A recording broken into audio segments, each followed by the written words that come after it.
nós vamos falar de saúde. Amanhã é o Dia Nacional de Atenção à Dislexia. É um distúrbio de aprendizagem, mas eu quero saber mais sobre isso. Quem vai dar os detalhes para a gente ao vivo agora é a fonoaudióloga Graciane Castro. Graciane, boa tarde, tá tudo bem com você? Boa tarde, obrigada pelo convite. A dislexia é um transtorno de aprendizagem que acomete as crianças justamente na fase escolar. Já ali na alfabetização, a gente já consegue perceber os sinais desse transtorno. Quais são esses sinais? A criança ela apresenta muita dificuldade na fluência de leitura, uma leitura muito silabada, muito lenta.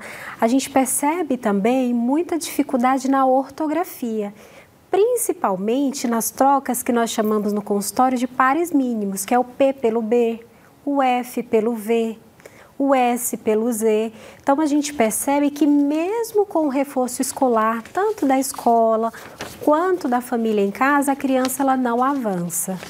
Então, ela tem dificuldade para ler e para escrever. E para escrever. E o que mais?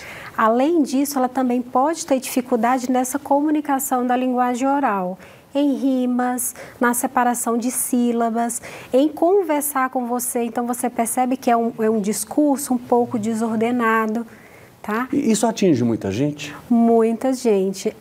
A gente percebe que naquela época era dito muito, né? Os mitos, esse menino não aprende, esse menino é muito preguiçoso, ele não quer aprender. Mas hoje, com os diagnósticos, a gente percebe que realmente a criança tem um transtorno, uma dificuldade ali por trás. E isso atinge mais meninos ou mais meninas ou é igual? Não, esse é igual, diferente da gagueira que nós falamos a última vez. Exatamente. Isso, não, esse é igual. Acomete tanto meninos quanto meninas. E por que aparece esse distúrbio? Então, a dislexia é um transtorno de origem neurobiológico, então a criança ela já nasce com predisposição a esse transtorno. Tem a dislexia também adquirida, que a criança pode, até o adulto também, ter sofrido algum trauma, um acidente em que lesionou, né, a parte esquerda do nosso cérebro e ele pode sim adquirir. Tem cura? A dislexia ela não tem cura por ser um transtorno, da mesma forma como o TDAH também não tem cura. Então, qual é o tratamento? O tratamento ele é feito por uma equipe multidisciplinar. Então, a dislexia é um dos transtornos de aprendizagem que não pode ser fechado sem avaliação fonoaudiológica. Então, nós precisamos de um fonoaudiólogo educacional, um neuropediatra, um psicopedagogo e um neuropsicólogo. Então, essa equipe multi para entender como está o processo de aprendizagem da criança. E, além disso, a gente também faz visitas nas escolas, periodicamente, para entender como é a rotina escolar dessa criança, como essa criança está aprendendo.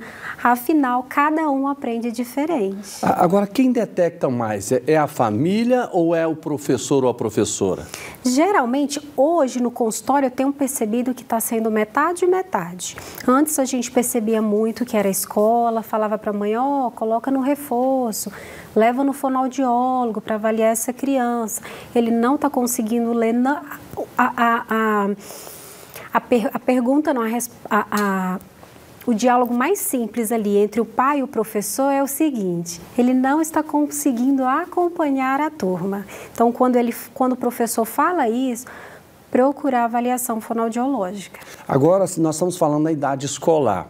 Tem como os pais perceberem isso antes do menino entrar na escola? Ainda não, porque ele está no processo de escolarização.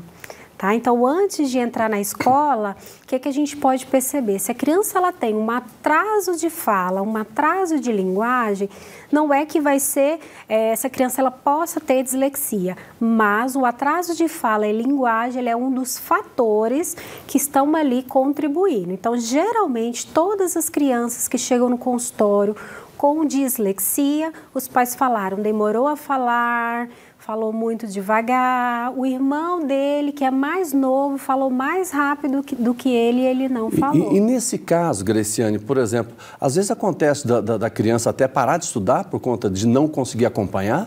Isso, eu tenho pacientes que no início a mãe falou, não quer ir mais para a escola, a criança ela tem uma baixa autoestima. Então, veja bem, se você tem dificuldade na leitura, por exemplo, e os seus coleguinhas ali de sala de aula eles são melhores que você, a baixa autoestima ela aparece, porque a criança ela já começa a sentir assim, eu não consigo, todo mundo fica olhando para mim, a professora fica o tempo inteiro ali falando, fulano, presta atenção, fulano, né? Então a criança ela tem essa baixa autoestima e na maioria das vezes a palavrinha que eles falam é, não quero ir para a escola é chato.